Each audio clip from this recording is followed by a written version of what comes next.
Mana buni qaranglar. Haqiqiy korzinkaga chiqadigan kartoshka mana. Dahshati bor. Buni O'zbekistonda ko'rmagansizlar sizlar. Bunaqasini hech kim sizlarga ko'rsatmagan. Birinchi marotaba bo'lishi. Buni qaranglar. O'zbekistonda birinchi bo'lib Agrover korxonasi tomonidan ekzotika haqiqiy. Buni qaranglar. Buni qaranglar. Kim ko'rgan? Buni qaranglar. Buni qaranglar.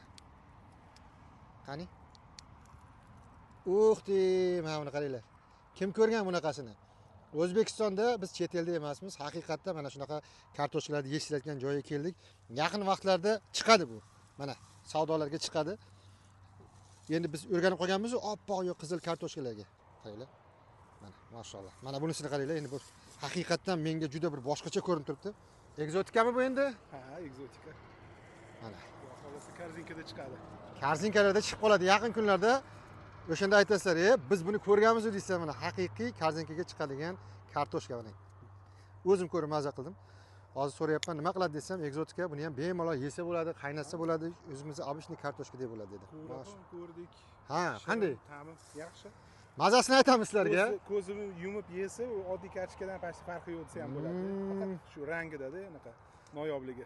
Mazasini ko'rib sizlarga aytamiz o'rtoqlar, tez kunlarda korzinkada kutib qolasizlar.